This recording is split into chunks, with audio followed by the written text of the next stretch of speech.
So good day class. Our next lesson would be for the quartile, decile, and percentile of each of the distribution or classes in our distribution. So given the different classes, and then we have now the frequency and then the cumulative frequency of each class. So in getting now the quartile is we are dividing the distribution into 4 equal parts. And then decile is we are dividing the distribution into 10 equal parts, and percentile is into 100 equal parts. Okay, so for example, we are getting now, we have to compute for quartile 1, quartile 3, decile 3, and percentile 43. So this discussion was already uploaded, or the PDF file of this discussion was already uploaded. I'll just be discussing it to you on how to compute now, step by step. Okay, so let's compute for quartile 1. Okay, so first, the first method in computing our quartile 1 would be get first your km divided by 4. Take note, quartile is divided into 4 equal parts, decile is 10, and percentile is 100. Okay, so since we are getting now quartile 1, that would be our k, or the number of the class that we are getting. So we have now 1 multiplied by 60, n is equal to 60 divided by 4. Okay, so that would be, this one would be equal to 15. Okay, so in identifying now our quartile 1 class, we have to look for the less than cumulative frequency lower than your kn divided by 4. Okay, so in identifying it based from the cumulative frequency, same as true with the median. Okay, so this one would be our cumulative frequency for quartile 1. And this one would be our quartile 1 class. Okay, so let's have now the formula. Quartile 1 is equal to our lower boundary. What would be the lower boundary of our quartile 1 class? So we have 34.5 plus our 1 multiplied by 60 divided by 4 less the cumulative frequency of your quartile 1 class. We have 8. Okay, so we have 8 divided by the frequency. We have 11.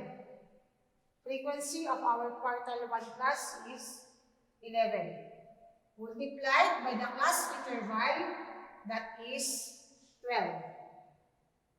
Okay, so your quartile 1 class would now be equal to, quartile 1 would now be equal to 42.14. Okay, so that would be quartile 1. Next example, let's have quartile 3. So in getting the quartile 3, let's get first our kn divided by 4, 3 multiplied by 60 divided by 4. Okay, so that would be now equal to 45. Identify the quartile 3 class. So this one would be our cumulative frequency for the quartile 3 class. This one would be the cumulative frequency for the quartile 3 class. And we have now our quartile 3 class. Okay, so let's go back to the formula. Lower boundary of your quartile 3, we have 58.5 plus, we have 3 times 60 divided by 4 less the cumulative frequency, that is 38.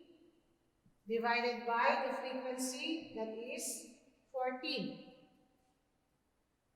Okay, so we'll be having now, we have the class interval.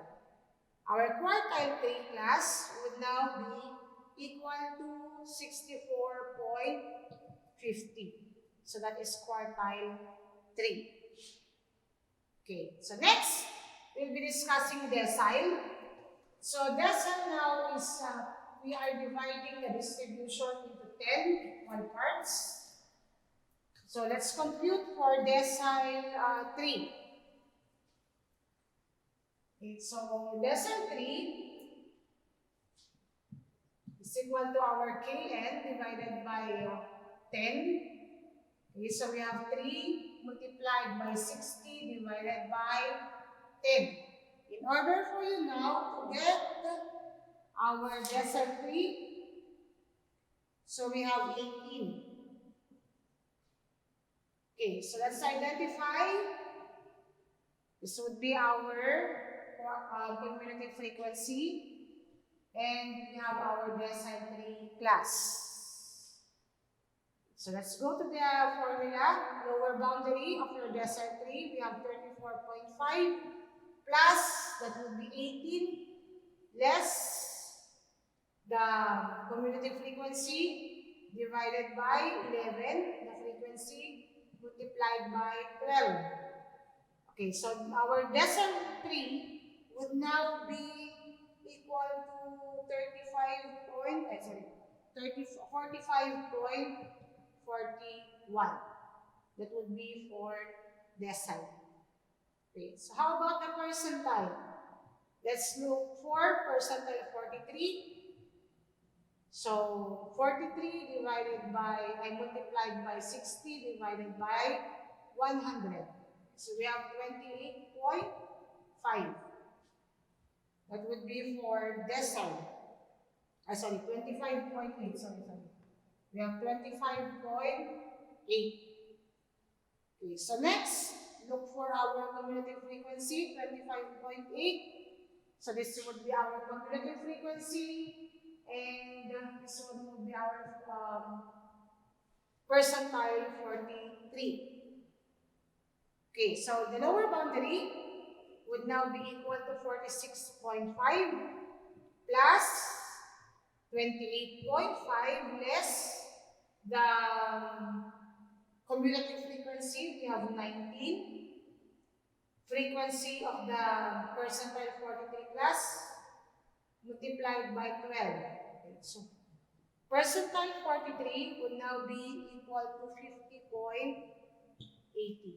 Okay, so in getting our quartile, decile, and percentile, please take note for 2 decimal digits, and then please box your final answer. I'll be giving you activities regarding this. So if there would be any questions, then you can ask me. Thank you for listening and good day.